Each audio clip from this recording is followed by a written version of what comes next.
हा भाग समजून घेण्यासाठी मागचा भाग नक्की ऐका. तू, ती त्याचे कान वाकवत म्हणाली. दुखत आहे, तो रडत सांगतो. सॉरी म्हण. ती हसून म्हणाली, ठीक आहे सॉरी. सॉरी डिनर तू करशील, तो म्हणाला. परफेक्ट. ती हसली. दोघं घरी पोहोचले आणि आराध्याने अंजू आणि त्याच्यासाठी डिनर तयार केला. हे काय आहे? त्याने प्लेटमध्ये बोट दाखवत विचारलं. हा भात, हा नान आणि हा साग पनीर. त्याने एक घास घेतला. मसालेदार आहे आणि पाण्यासाठी हात दिला. मला मसालेदार आवडतं, ती म्हणाली आणि पाणी दिलं. छान आहे, अंजूने एक घास घेत म्हणाली. डिनरनंतर आराध्या आणि संकेत चोप्रा लॉनमध्ये गेले. तर वेळ कसा घालवला? आराध्याने विचारलं. काहीतरी रँडम काम केलं, पण वेळ फुरसतीसाठी पुरेसा नव्हता. कंटाळा आला, तो उत्तरला. मान्य कर, तुला माझी आठवण आली, ती हसत म्हणाली. काय? मी? नाही, तुला आठवण आली नाही, तो म्हणाला. मग तू कालपर्यंत कंटाळा न येता वेळ कसा घालवलास? आराध्याने विचारले. कारण तू संपूर्ण दिवस माझ्यावर राज्य करत होतीस, त्याने हसत उत्तर दिले. मगही मान्य करणार नाहीस? ती म्हणाली. मान्य करण्यास काहीच नाही, तो म्हणाला. काही क्षणांच्या शांततेनंतर तो बोलला. मला वाटतं मी पुन्हा जगाला सामोरं जाण्यास तयार आहे. तुला खात्री आहे? तिने विचारलं. हो, त्याने ठामपणे उत्तर दिलं. पुढच्या सकाळी आराध्या जेव्हा खाली आली, तो आधीच तिथे नाश्ता करत बसला होता. सुप्रभात, तो हसत म्हणाला. तिचा जबडा खाली पडला. तो तिथे काळा ब्लेझर, आत पांढरी नीटनेटकी शर्ट आणि काळे फॉर्मल जीन्स परिधान करून बसला होता. त्याच्या खोल राखाडी डोळ्यात आत्मविश्वास चमकत होता. तो नीट शेव केला होता. केस परफेक्ट कंगी केलेले होते. आराध्याजवळ गेल्यावर आफ्टर शेव्ह आणि पुदिन्याचा सुगंध तिच्या नाकात भरला. त्याच्या व्यायामामुळे मांसपेशी आणि शरीर काहीशे घट्ट दिसत होते. तो आणखी आकर्षक दिसत होता. ओ बॉय, तू माझ्यावर काय करत आहेस? तिच्या मनात विचार आला. तयार? त्याने विचारले. हो, नाही, हो, नाही, ती घाबरून उत्तरली. तो हलक्या आवाजात हसला आणि तिचं हृदय फुटण्यासारखं आनंदाने भरलं. हो किंवा नाही? हो. 2 मिनिटात नाश्ता करून येते, ती म्हणाली. मी तुला ऑफिसपर्यंत सोडेल आणि मी निघतो, त्याने सांगितले. ठीक आहे, ती म्हणाली. दोघं ऑफिसकडे निघाले. आराध्या, मला तुला माफ कर म्हणायचं आहे, तो बोलला. कशासाठी? ती विचारते. त्या दिवशी जेव्हा मी तुला माझ्यापासून दूर राहायला सांगितलं तेव्हा मी कठोर वागलो, त्याने कबुली दिली. माझ्यासाठी माफीची गरज नाही, त्याऐवजी डिनर हवा, ती हसत म्हणाली. नोटेड, तो म्हणाला. त्याने तिला सोडलं. ऑल द बेस्ट संकेत, तू ते करशील. धन्यवाद, ती म्हणाली. त्याने हसत तिला निरोप दिला आणि निघून गेला. हीच ती शेवटची शब्दसंपदा होती जी त्याच्याकडे बोलली. पुढच्या दिवशी तो तिला ऑफिसपर्यंत सोडायला आला नाही. तो घरात अदृश्य झाल्यासारखा झाला. आराध्या आणि अंजूला कधी तो येतो आणि जातो हे ठाऊक नव्हतं. तो इतका व्यस्त झाला की आठवड्याच्या शेवटीही दिसायचा नाही. तो तिच्या जवळून दूर गेला होता. एकही शब्द बोलला नाही. आराध्याला त्याची खूप आठवण येत होती. त्याचे खोडसार बोलणे, तिला क्वीन बी म्हणण्याची पद्धत, त्याचे डोळ्यांची चमक, हसणं, सर्व काही. तिला आशा होती की एक दिवस तो येईल, दरवाजा ठोठावेल आणि म्हणेल, मी परत आलो. पण तो आला नाही. जितकी त्याला आठवण येत होती तितकी आराध्याला समजलं की ती त्याच्यावर प्रेम करत आहे. वेळ उडून गेली आणि दिवस अखेर येऊन पोहोचला, जे तिच्या आणि त्याच्या नात्याचा शेवटाचा दिवस होता. काही दिवस आधी संकेत चोप्रा आराध्याला ऑफिसमध्ये सोडून स्वतःच्या जागेकडे निघाला, जिथे तो सर्व काही विसरू शकेल. तिथे परत जाण्याचे कारण आराध्या होती. काल मला तिची खूप आठवण आली, तो स्वतःशी बोलला. जे काही प्रयत्न करतो त्यातही तीच त्याच्या मनात होती. हृदय म्हणाले फोन कर आणि विचार सगळं ठीक आहे का, पण मनाने त्याला थांबवले.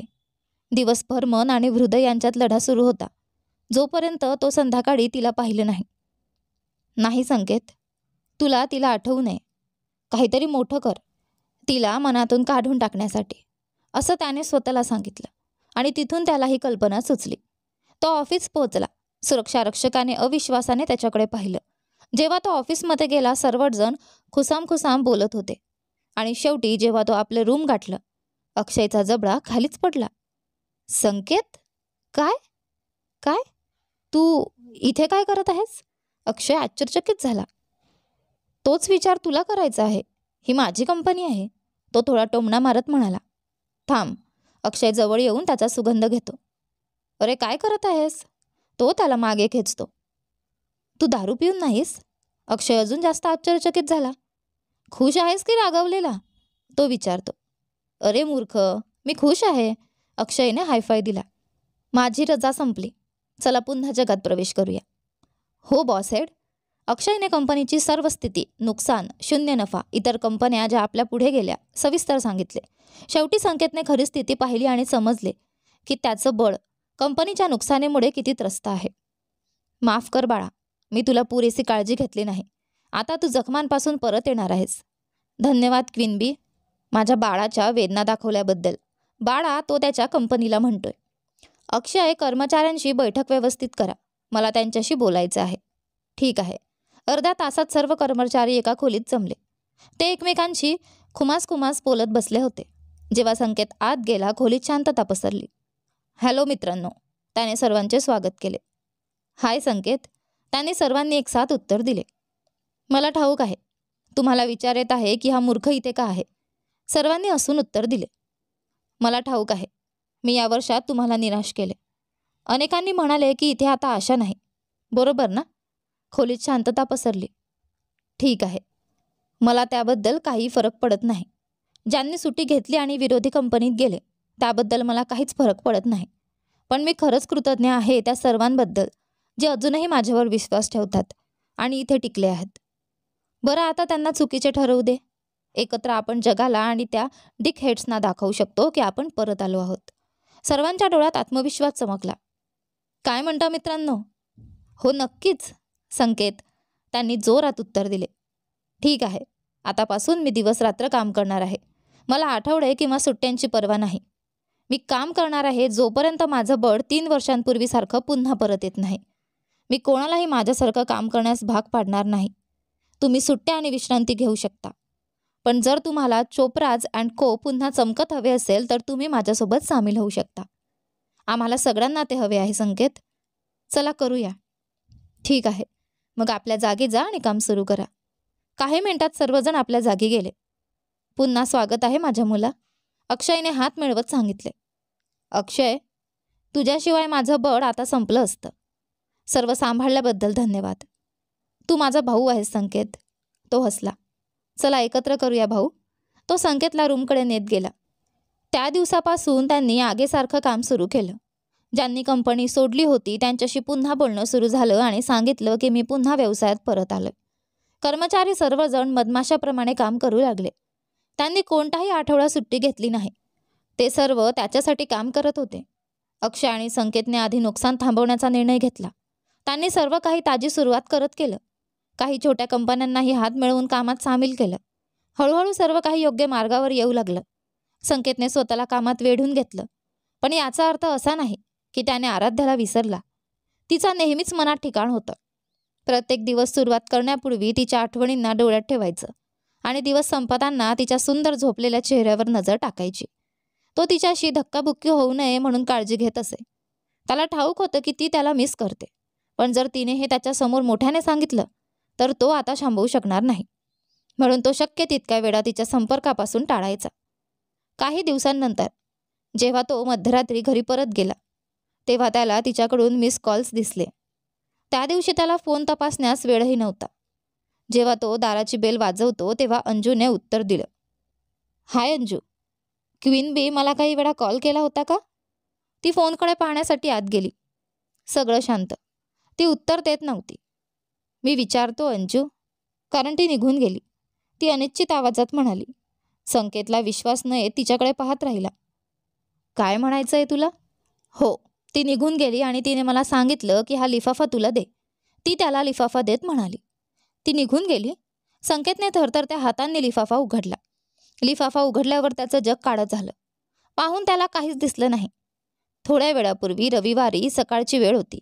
आराध्याच्या फोनवर कॉल आला. स्क्रीनवर येणारे नाव पाहताच तिचं हृदय थोडं धडधडू लागलं. अनिता. तिने फोन उचलला. हाय गर्ल, अनिताने हसत हसत सांगितले. माझ्याकडे सांगू नकोस की तू इथे आहेस. तिच्या आवाजात थोडी चिंता होती. जर मी म्हणाले की मी इथे आहे? शेट, किती दिवस झाले?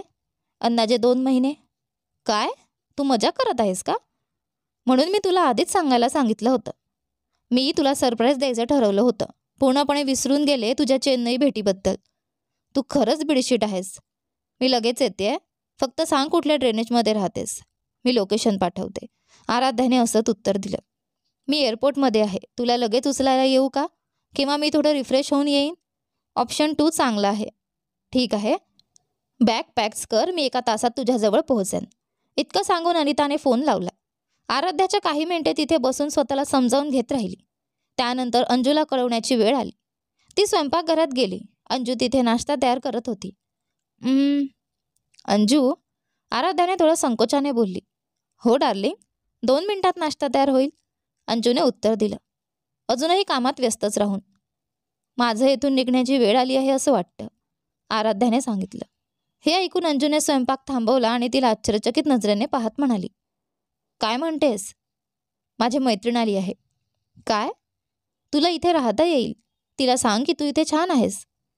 नाही अंजू, मी ठीक नाही आहे. मला त्याची आठवण येते. त्याच्याशिवाय हे घर फक्त आपल्यासाठी गेला वेळ आठवणीतून भरणार आहे. इथून निघणं चांगलं आहे. स्वीटहार्ट, अंजूने तिला शांत केले. नाही अंजू, माझी मैत्रीण हे मंजूर करणार नाही. ती माझ्या वडिलांना फोन करेल आणि जर त्यांना सापडले की मी काही लपवलं आहे तर ते खूप वाईट होईल. आपण त्यांना समजावून सांगू शकतो. फोन करायला हरकत नाही. अंजू, तुला माहीत आहे ना, एक दिवस हा दिवस येणार आहे. मला जायचं आहे. इथून काहीही मला रोखू शकत नाही. तिच्या आवाजात रिकामेपणाची झळ होती. अंजू काही मिनिटं शांत उभी राहिली. तिला कदाचित समजलं की आराध्या का निघत आहे. तर हाच तुझा निर्णय आहे? अंजूने विचारले. हो अंजू, मला माफ कर, आराध्याने उत्तर दिलं. अंजूने दीर्घ श्वास घेतला आणि म्हणाली, मग मी तुला थांबवू शकत नाही. धन्यवाद अंजू, समजून घेतल्याबद्दल. मी आता पॅकिंग सुरू करते. ती 1 तासात येईल. अंजूने काही उत्तर दिलं नाही, फक्त आपलं काम सुरू ठेवलं. आराध्या आत गेली आणि पॅकिंग सुरू केली. त्या दरम्यान स्वयंपाकघरातून आराध्याने अंजूला बोलावलं. ती निघते अंजू. आराध्याने खूप प्रयत्न करून आपला सामान पॅक केला. अश्रू तिच्या गालावर ओघळू लागले. ती स्वतःला नियंत्रित करण्याचा प्रयत्न करत होती, पण ते काहीच कामी आले नाही. 2 महिने, अनेक आठवणी. देवा, तू मला का त्याच्याशी भेटायला लावलं? तू मला त्याच्याजवळ का नेलं? तू मला त्याची आठवण का करून दिली? आणि आता तू मला का त्याच्यापासून दूर नेतोयस? तिच्या हृदयाला ती स्वतःच खूप त्रास देत होती. शेवटी कसं तरी तिने सामान पॅक केलं. शॉवर घेतला आणि पिवळा टॉप आणि पांढऱ्या क्रीमी लांब स्कर्टमध्ये बदललं. तिला त्याला कळवायचं होतं की ते निघतेय. हळूहळू तिचं हृदय जोरात धडधडू लागलं. ती त्याचा नंबर डायल करते, पण फोन वाजला आणि कोणी उचललाच नाही. जर तो म्हणाला की थांब, जर तो म्हणाला की आपण डिनरला जाऊ, जे त्याने वचन दिलं होतं, तर काय? ती मनात विचार करत होती. पुन्हा 2-3 वेळा डायल केलं, पण उत्तर काही मिळालं नाही. छान, तो अगदी कॉलसुद्धा उचलत नाही. तिच्या डोळ्यात अश्रू भरले गेले. सगळं पॅक केलं का? तिच्या मागून दरवाजाजवळ आवाज आला. सुनीताजी तिथे उभ्या राहिल्या होत्या आणि आराध्याला पाहत होती. हो सुनीता काकू, आराध्याने अश्रू पुसत उत्तर दिलं. तुला खरंच जायचं आहे का? सुनीता तिच्या जवळ येऊन हात धरून विचारते. हो सुनीता काकू, माझी मैत्रीण ती आली आहे. आराध्याने मोठ्या प्रयत्नाने उत्तर दिलं. तिच्या डोळ्यात अश्रू भरलेले होते. अरे डिअर, सुनीताने तिला मिठी मारली. काही मिनिटांच्या मिठीतून सुनीताने तिला सोडलं आणि म्हणाली, आराध्या, मला तुला काही सांगायचं आहे, आणि बोलायला सुरुवात केली. हा त्याचाच मूळ स्वभावाचा अनुभव आहे. जेव्हा तो कामात लागतो तेव्हा सगळं विसरतो. तो कुणासाठी वेळ घालवत नाही. त्याच्या कामात कोणीही त्याच्याजवळ येऊ शकत नाही, अगदी मीही. त्याने कोणालाही स्पर्श करू दिला नाही, अगदी मला सुद्धा. पण मला माहीत आहे की तो सर्वांवर प्रेम करतो. तू एकमेव व्यक्ती आहेस जिने त्याच्याजवळ जाऊन त्याला पूर्ण मनाने हसवलं. त्याच्याबरोबर त्याने संपूर्ण दिवस घालवला. हे खूपच दुर्मिळ आहे. मला वाटतं तू त्याच्यासाठी खास आहेस. माझ्या मते नाही सुनीता काकू, तो हे सगळं फक्त मदतीसाठी करतो, आराध्याने मंद आवाजात उत्तर दिलं. हे त्याला स्वतःला समजत नाही, पण त्या दिवसाला जेव्हा त्याला कळेल, तू म्हणशील की मी बरोबर होते. आराध्याने असंच उत्तर दिलं. तिला माहीत होतं की ते कधीही घडणार नाही. दरवाजाचा घंटा वाजला. माझ्या मते ती आहे, आराध्याने असंच सांगितलं. ती आणि सुनीताजी खोलीतून बाहेर पडले. अंजूने दरवाजा उघडला. दरवाजात अनिता उभी होती. तिचे खोल, खालच्या दिशेने बघणारी तपकिरी डोळे, बटनासारखे नाक, हृदयाकृती ओठ. तिचे केस लेअरसह लहान कट केलेले होते. तिची त्वचा बर्फासारखी पांढरी होती, पांढरे शॉर्ट्स आणि जांभळा ओव्हरकोट घालून ती अचूक मुंबईच्या स्थानिक मुलीप्रमाणे दिसत होती. स्वागत आहे डिअर, तुझी मैत्रीण इथे आहे, अंजू तिला स्वागत करत म्हणाली. ती येऊन आराध्याला मिठी मारते. तिला खात्री करून दिली की ती खरंच इथे आहे. आराध्याने अंजू आणि सुनीताजीला अनिताची ओळख करून दिली आणि अनितानेही त्यांच्याशी ओळख केली. ह्या आहेत ज्या लोकांनी मला इथे मदत केली, आराध्याने सांगितलं. अंजूने अनिताला कॉफी दिली. काही मिनिटं त्यांनी सगळ्यांनी गप्पा मारल्या आणि शेवटी निघण्याची वेळ आली. आराध्या, आपण जायचं का? मला उद्या ऑफिसमध्ये माझ्या फोटोंना सबमिट करायचं आहे. काही कामसुद्धा करायचं आहे, अनिता म्हणाली. हो ठीक आहे. आराध्याने उभी राहिली. ती आणि अनिता तिचे सामान तिच्या कारमध्ये पॅक करतात. अनिताने सुनीताजी आणि अंजूला धन्यवाद दिला. धन्यवाद, ती माझ्यासाठी इथे नसताना मदत केल्याबद्दल. याचा आम्हाला आनंद आहे डिअर. खरं तर तुझ्या कारणानेच आम्ही तिला भेटू शकलो, सुनीताने हसत उत्तर दिलं. आराध्याने सुनीताजीला मिठी मारली. धन्यवाद माझा मुलगा परत दिल्याबद्दल. तिच्या आवाजात कृतज्ञता होती. तिच्यानंतर तिने अंजूला मिठी मारली. मला तुझी आठवण येणार, मी इथे एकटी आहे. तिच्या डोळ्यात अश्रू होते. काही चिंता करू नकोस अंजू, मी संपर्कात राहीन. मला एक कृपा करशील का? हो डार्लिंग, हा लिफाफा संकेतला दे. हो मी देईन, ती म्हणाली. आराध्या कारमध्ये बसली, शेवटच्या शुभेच्छा देत हात हलवत. तिचा आणि अनिताचा प्रवास शांत होता. अनिता तिला स्वतःला सावरण्यासाठी वेळ देत होती. ते त्यांच्या घरी पोहोचले. घर तसंच मोठं नव्हतं, पण कॉम्पॅक्ट आणि गोड होतं. 2 बेडरूम, स्वयंपाकघर आणि ड्रॉइंग रूमसह. अनिता आराध्याला तिची रूम दाखवते. आराध्याने शेवटी सामान अनपॅक केलं आणि स्थिर झाली. फोन तपासला, कुठलेही मेसेज किंवा कॉल आलेले नव्हते. अनिता तिच्या खोलीत आली आणि पिझ्झाचं ताट देऊन म्हणाली, माझ्या मते हे ठिकाण ड्रेनेजसारखं होणार आहे. वाईट नाही, पिझ्झाचा तुकडा चावत आराध्याने उत्तर दिलं. मला सांगते का, तू त्यांना कसं भेटलीस? अनिताने शेवटी विचारलं. आराध्याने सुरुवातीपासून सगळं कथन केलं. अरे बापरे, तू म्हणतेस की तू संकेत चोप्रा यांच्या घरात राहिली आणि त्याला पुन्हा ट्रॅकवर आणलं? हो बरोबर. तुला माहीत आहे, 3 वर्षांपूर्वी तो या देशातील सर्वात आकर्षक पुरुष होता. प्रत्येक मुलगी त्याच्यावर वेडी होती, माझ्यासकट. पण तो कधीही कुणालाही झुकत नव्हता. ना कोणताही वाद, ना गॉसिप, काहीही नाही. अगदी मीही समजले की तो गे आहे, अनिता म्हणाली. तू बरोबर आहेस अनिता, तो कोणासमोरही झुकत नाही. आराध्याचा आवाज थोडा मळमळलेला होता. पण आता मला वाटतं त्याच्याकडे तुझ्यासाठी एक मऊ कोपरा आहे. विश्वास ठेव, त्याला नक्कीच वाईट वाटेल जेव्हा त्याला कळेल की तू निघालीस. 2 वर्षांनंतर, 2 वर्षे 6 महिने आणि 12 दिवस झाले होते आराध्याला त्याच्याशी बोलून. त्या दिवसानंतर त्याने ना एक फोन केला, ना एक मेसेज. आराध्याच्या मनात 2 भावना लढत होत्या. एक सांगत होती की तो तुला विसरला आहे, तर दुसरी म्हणत होती नाही, तो एक दिवस परत येईल. जेव्हा जेव्हा तिचा फोन वाजायचा तेव्हा तिचं मन धडधडायचं. कदाचित तो असेल, पण तसं कधीच झालं नाही. त्याने कधी विचारलं सुद्धा नाही की ती का गेली. सुरुवातीला आराध्या खूप रागावली होती त्याच्यावर, पण नंतर जेव्हा तिने त्याचा यशाचा प्रवास पाहिला तेव्हा तो राग हळूहळू विरघळून गेला. फक्त एका वर्षात तो देशातील टॉप 10 बिझनेसमॅनमध्ये 5व्या क्रमांकावर आणि जगातील फेमस सेलिब्रिटीजमध्ये 78व्या क्रमांकावर पोहोचला होता. पुढच्या वर्षी त्याने पुन्हा देशात पहिला क्रमांक मिळवला आणि जगात 50वा क्रमांक. सर्व मॅगझिन्स आणि मीडियाने त्याला नाव दिलं, मिस्टर कमबॅक. या वर्षीच्या आकडेवारीनुसार तो 30 ते 40 क्रमांकांमध्ये जाण्याची शक्यता होती. आराध्याने मनाशी म्हटलं, किमान त्याने मला टाळलं, पण चांगल्या कारणासाठी, त्याच्या पुनरागमनासाठी. त्याच्याशिवाय आराध्याचं आयुष्य मात्र शांतपणे पुढे सरकत होतं. ती अजूनही अंजूशी संपर्कात होती. दररोज ती अंजूला फोन करायची, पण जेव्हा त्याच्याबद्दल विचारायची तेव्हा अंजू सांगायची की तो तर आणखी शांत आणि घरात क्वचित दिसतो आता. कामाच्या बाबतीत आराध्या खूप आनंदी होती. त्यांच्या 6 जणांच्या टीममध्ये एकमेकांबद्दल ना हेवा ना अहंकार. सगळ्यांनी मिळून काम करायचं, चर्चा करून निर्णय घ्यायचा, आणि त्यामुळेच त्यांच्या टीमला नाव मिळालं होतं, परफेक्ट टीम. जिनेश आणि रोसालीला तर त्यावर्षी बेस्ट डिझायनर अवॉर्डही मिळाला.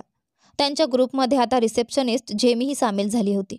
सगळे खूप जवळचे मित्र बनले.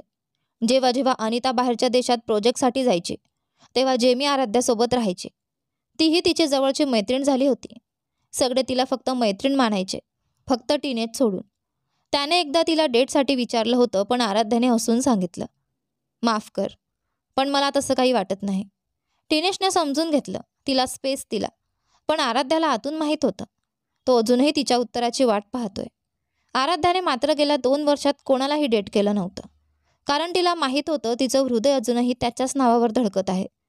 त्या दिवशी शुक्रवार होता. संध्याकाळी 5 वाजले होते. वीकेंडसाठी ती ऑफिसमधून निघायची तयारी करत होती. इतक्यात तिचे सगळे सहकारी आत धावत आले आणि ओरडले, "अरे देवा, तुम्ही सगळ्यांनी माझा जीवच घेतला." आराध्या हसत म्हणाली, "इट्स वीकेंड बेबी." रायने डोळा मारत म्हटलं, "आपण सगळे पबला चाललो आहोत. तू पण ये ना." रोसाली उत्साहात म्हणाली, "मी नाही येणार, तुम्ही जा." आराध्या सामान आवरत म्हणाली, "ओह कम ऑन आराध्या, एवढी आजीबाईसारखी राहू नकोस." जिनेशने छेडलं. "मी आजी नाही जिनेश, माझ्याकडे नेटफ्लिक्स आणि पिझ्झा आहे रिलॅक्ससाठी." "ठीक आहे मग, आम्ही पण जाणार नाही," जिनेशने गंभीर आवाजात म्हटलं. "हो," सगळ्यांनी एकदम म्हटलं. "गाईज प्लीज, असं करू नका." आराध्या गोंधळली. "जेमी तू पण?" "सॉरी, पण मला पार्टीचा मूड आलाय." ती डोळा मारत म्हणाली. "ठीक आहे, मी येते, पण थोड्याच वेळासाठी." आराध्या शेवटी मान्य करत म्हणाली. "ये." सगळ्यांनी जल्लोष केला. हेच तर तिचे वेडे गोड प्रेमळ मित्र, जे नेहमी तिला अशाच प्रकारे ब्लॅकमेल करायचे. सगळे मिळून मुंबईतील रॉक्सी नाईट क्लबमध्ये गेले. क्लबचं वातावरण रंगीबेरंगी लाईट्सने झगमगत होतं. वीकेंड असल्यामुळे जागा पूर्ण भरलेली होती.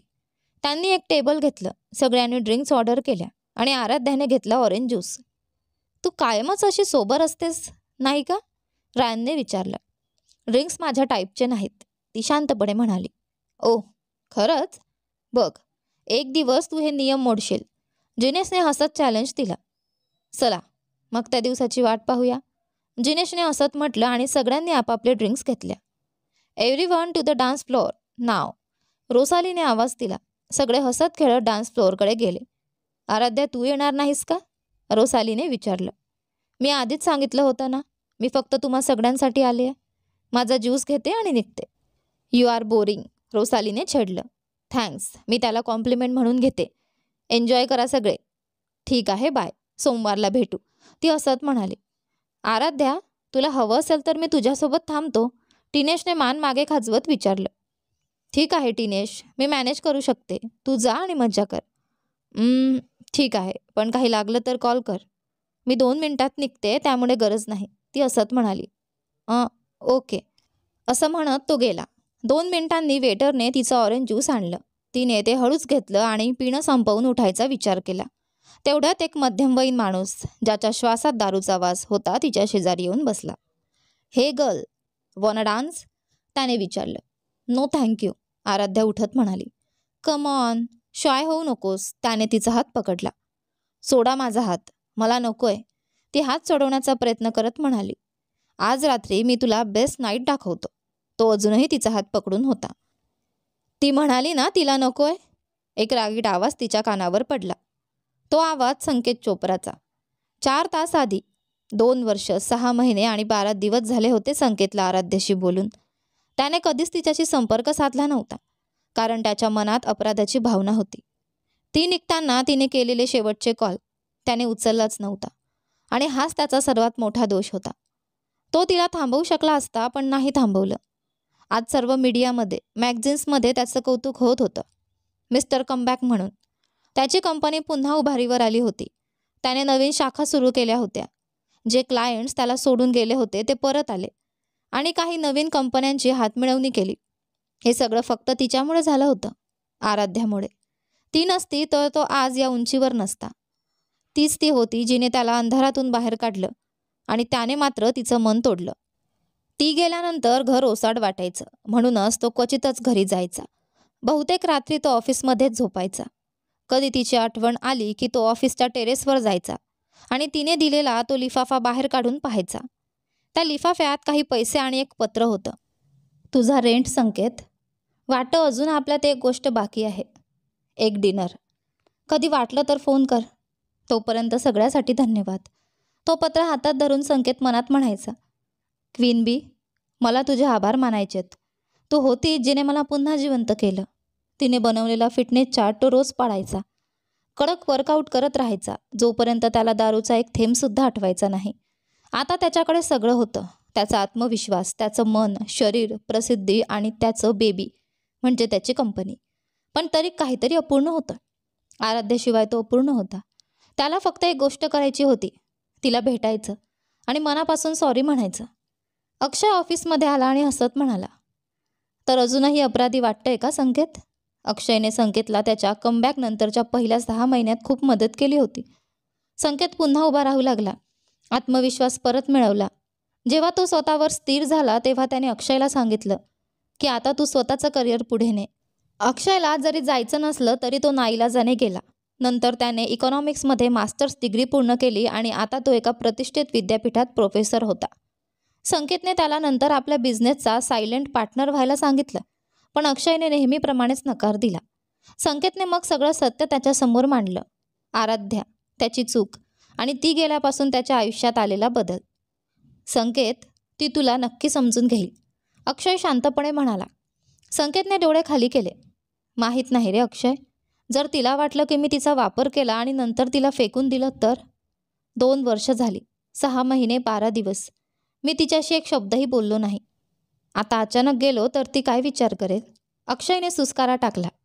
हे सगळं तूच गुंतागुंतीचं केलंस. दुसऱ्या दिवशी बोलायला हवं होतं. त्यावेळेला धैर्य नव्हतं माझ्याकडे. संकेत मान खाली घालून म्हणाला.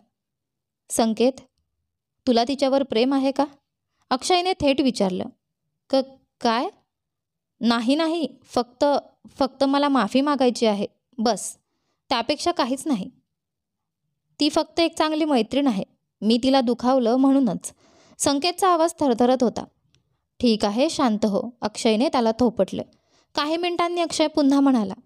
संकेत, जर खरंच तुला हे सगळं नीट करायचं असेल तर तिच्याशी बोलणं गरजेचं आहे. विश्वास ठेव, एकदा प्रयत्न करून बघ. संकेतने दीर्घ श्वास घेतला. मी बोलेन. हे तू 50व्यांदा सांगतोयस, अक्षय हसत म्हणाला. यावेळेस खरंच बोलेन, पण आधी आपल्या पिलर्सना भेटूया. ठीक आहे, मी सगळ्यांना बोलावतो, अक्षय म्हणाला. थोड्याच वेळात संकेतचे सगळे कर्मचारी कॉन्फरन्स रूममध्ये जमले. संकेत त्यांच्यासमोर उभा राहिला आणि म्हणाला, तर सगळ्यांनो, मला ठाऊक आहे तुम्ही मला ठार मारायच्या मूडमध्ये आहात. सगळे जोरात हसले. पण मी खरंच तुमचा आभारी आहे. यानंतर पुढे काय होते ते पहा आपल्या कथेच्या पुढच्या भागामध्ये. पण हा कसा वाटला कमेंट करून नक्की कळवा. व्हिडिओला लाईक करा. धन्यवाद.